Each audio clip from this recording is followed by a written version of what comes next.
नमस्कार, सलाम, आदाब। एक इन्फॉर्मेशन आई है पीएचडी एप्लीकेशन फॉर्म को लेकर। यदि आप भी एमए पास हो चुके हैं या पीजी पास हैं या एमए या पीजी के अंतिम सेमेस्टर में हैं या आपका रिजल्ट नहीं आया है फोर्थ सेमेस्टर का, तो आप इस यूनिवर्सिटी में आए हुए एप्लीकेशन फॉर्म को अप्लाई कर सकते हैं। जी हाँ, यदि आप पीजी के फोर्थ सेमेस्टर में हैं या आपका रिजल्ट नहीं आया है तो अप्लाई कर सकते हैं इस विश्वविद्यालय में। नेट आपका हो या ना हो कोई फ़र्क नहीं पड़ता है, अप्लाई करने में कोई समस्याएं नहीं आएंगी। ठीक है। और जो बच्चे एमफिल कर चुके हैं अपने सब्जेक्ट में, उन बच्चों को पीएचडी के दौरान कोर्स वर्क नहीं करना होगा। ठीक है।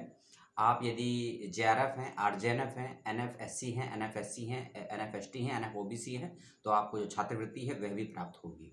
नॉन नेट छात्रवृत्ति विश्वविद्यालय देगा नहीं देगा, इसको लेकर अभी कुछ नहीं कहा गया है। और यदि आप इस यूनिवर्सिटी में अप्लाई करना चाहते हैं तो अप्लाई कर दीजिए। लगभग 30 से ज़्यादा विषय हैं जहाँ सीटें आई हैं और लगभग 100 से ज़्यादा सीटें हैं। ठीक है, सीटें कम हैं लेकिन आपको तो एक ही सीट पर एडमिशन लेना है। तो आपको यदि कोर्स और यूनिवर्सिटी पसंद आती है तो अप्लाई कर दीजिए। और तारीख मैं आपको पहले ही बता दूं, 7 फरवरी यानी कि कल 7 फरवरी तक फॉर्म को भर दीजिएगा।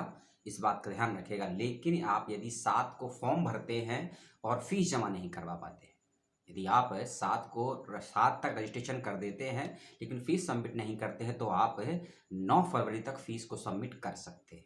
ठीक है। तो आप यदि 7 तक रजिस्ट्रेशन कर देते, वैसे आप 7 को भी फीस सबमिट कर सकते हैं, लेकिन कई बच्चे हो सकते हैं कि 7 को रजिस्ट्रेशन करें या आज रजिस्ट्रेशन करें, फीस जमा नहीं। यदि आप 7 के बाद फीस को सबमिट करते हैं तो आपको लेट फीस देनी होगी। ठीक है। यदि आप लेट फीस नहीं देना चाहते हैं तो 7 फरवरी रात्रि 12 बजे तक फॉर्म को भरकर फीस सबमिट कर दीजिए। और यदि आप 7 फरवरी के बाद से लेकर 9 फरवरी की रात्रि तक फीस सबमिट करते हैं तो आपको लेट फीस देनी होगी। इस बात का ध्यान रखिएगा। ठीक है। और ज़रूरी बात का ध्यान रखें, मैं आपको बता दूं कि 28 फरवरी 2022 28 फरवरी 2022 को यूनिवर्सिटी ने एंट्रेंस टेस्ट ऑर्गेनाइज करवाने की व्यवस्था की है। ठीक है। एंट्रेंस टेस्ट एमसीक्यू माध्यम से ही होगा, इस बात का ध्यान रखिएगा। और 28 फरवरी से लेकर 1 या 2 मार्च, यानी कई सारे सब्जेक्ट है तो सबका अलग अलग एंट्रेंस भी हो सकता है, लेकिन 28 फरवरी से लेकर 3 मार्च के बीच में आपका एंट्रेंस कभी भी हो सकता है। एग्जैक्ट डेट नहीं उसमें क्लियर हो रही है नोटिफिकेशन में। ठीक है, मैं लिंक आपको दे दूंगा। और एक बात इसमें कही है कि कुछ सब्जेक्ट इंजीनियरिंग के हैं, कुछ सब्जेक्ट टेक्नोलॉजी के हैं, कुछ सब्जेक्ट सोशल साइंस के हैं, कुछ ह्यूमैनिटी के हैं, तो सबका थोड़ा अलग अलग इसमें है, एंट्रेंस को लेकर है।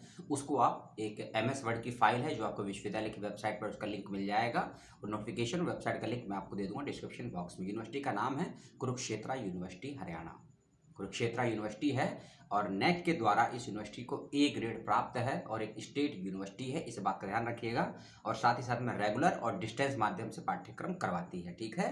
लेकिन जो ये पीएचडी की सीटें आई हैं ये सभी रेगुलर पाठ्यक्रम के बेस पे हैं, इस बात का ध्यान रखेंगे।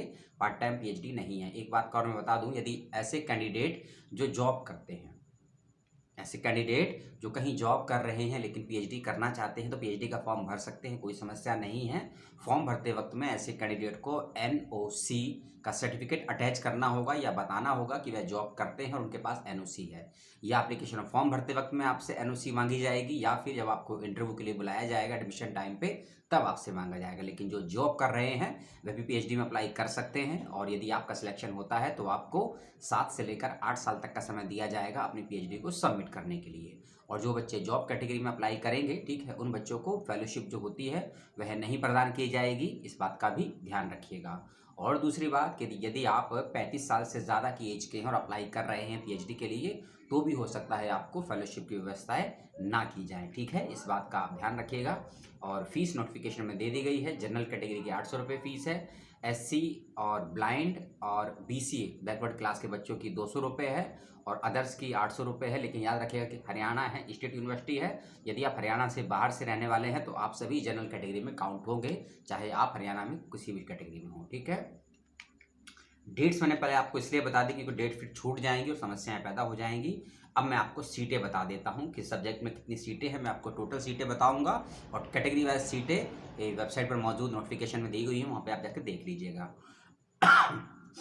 3 सीटें हैं डिपार्टमेंट ऑफ इसमें बायोकेमिस्ट्री में। ठीक है, 3 सीटें बायोकेमिस्ट्री में हैं, 2 सीटें बायोटेक्नोलॉजी में हैं, एक seat computer science and application में है, एक सीट डिपार्टमेंट ऑफ एजुकेशन में है। और डिपार्टमेंट ऑफ एजुकेशन के लिए ध्यान रखिएगा, आपका एमएड या एमए एजुकेशन है तो ही अप्लाई कीजिएगा। 15 सीटें इसमें हैं डिपार्टमेंट ऑफ इलेक्ट्रॉनिक साइंस में। इंग्लिश में एक है, फाइन आर्ट्स में एक सीट है, और ज्योग्राफी में 3 सीटें हैं। डिपार्टमेंट ऑफ इंस्ट्रूमेंटल यानी कि जो एम टेक का सब्जेक्ट होता है उसमें 15 सीटें हैं। लॉ के अंदर कोई सीट नहीं है। लाइब्रेरी इंफॉर्मेशन साइंस में 1 सीटें आई हैं। 5 सीटें हैं डिपार्टमेंट ऑफ फिजिकल एजुकेशन में। ठीक है, डिपार्टमेंट ऑफ फिजिकल एजुकेशन में एमए एजुकेशन के बच्चे भी अप्लाई कर सकते हैं, और एमपीएड और एमए और एमएड, एमए और एमएड और एमपीएड के बच्चे भी अप्लाई कर सकते हैं डिपार्टमेंट ऑफ फिजिकल एजुकेशन में। जो 5 सीटें आई हैं इसका ध्यान रखिएगा विशेष रूप से आप सभी बच्चे। और 3 सीटें आई हैं पब्लिक एडमिनिस्ट्रेशन में। 3 सीटें आई हैं, एक अच्छा डिपार्टमेंट है ये। ठीक है, इसका डिपार्टमेंट का नाम है डिपार्टमेंट ऑफ संस्कृत, पाली और प्राकृत। तो ध्यान रखिएगा, यदि आपका एमए संस्कृत है, एमए पाली है, एमए प्राकृत है, या एमए जैन दर्शन है या जैन साहित्य है, तो इस सब्जेक्ट में भी डिपार्टमेंट में अप्लाई कर सकते हैं पीएचडी के लिए, जहाँ की 3 सीटें रखी गई हैं। और जो विशेषज्ञता है टॉपिक को लेकर तो वह आपका वेद या फिर इंडियन स्टडीज़ होना चाहिए। ठीक है, 2 सीटें हैं सोशल वर्क में, 3 सीटें हैं department of tourism and hotel management में, 2 सीटें हैं 3 सीटें हैं इसमें department of tourism and hotel management. और उसके अलावा शायद 2 बार एमबीए के अंदर भी 2 सीटें आई हैं। Environmental institute, department environmental institute, इसमें 2 सीटें आई हैं। 1 सीट कम्युनिकेशन मीडिया वाले में है। फिर है इसमें एम फार्मेसी का है, फार्मास्यूटिकल साइंस का है, इसमें 16 सीटें हैं। 7 सीटें हैं university institute of engineering and technology, जिसको यूआईईटी बोलते हैं। 11 सीटें हैं यूनिवर्सिटी स्कूल ऑफ मैनेजमेंट में। ठीक है, और 5 सीटें हैं university school of management MBA के अंदर, इसमें फाइनेंस, मार्केटिंग एंड एचआर का है। 5 सीटें हैं। ठीक है, ये मैंने आपको सीटें बताई। डेट मैं आपको पहले बता चुका हूँ। एंट्रेंस एग्जामिनेशन की डेट 28 फरवरी से लेकर 1 मार्च के बीच में हो सकती है आपकी, और वो आपको एडमिट कार्ड से मालूम चल जाएगा जब भी उसका नोटिफिकेशन आएगा।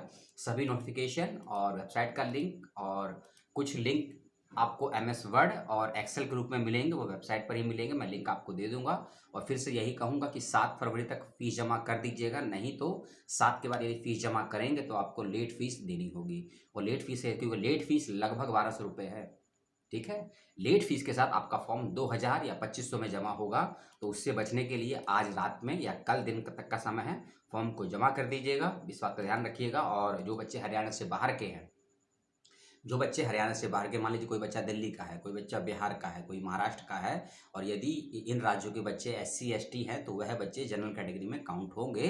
ठीक है, लेकिन अगर कोई पीएच कैटेगरी का है तो वह पीएच कैटेगरी में ही काउंट होगा, हरियाणा में भी और अदर स्टेट में भी। इस पर ध्यान रखिएगा।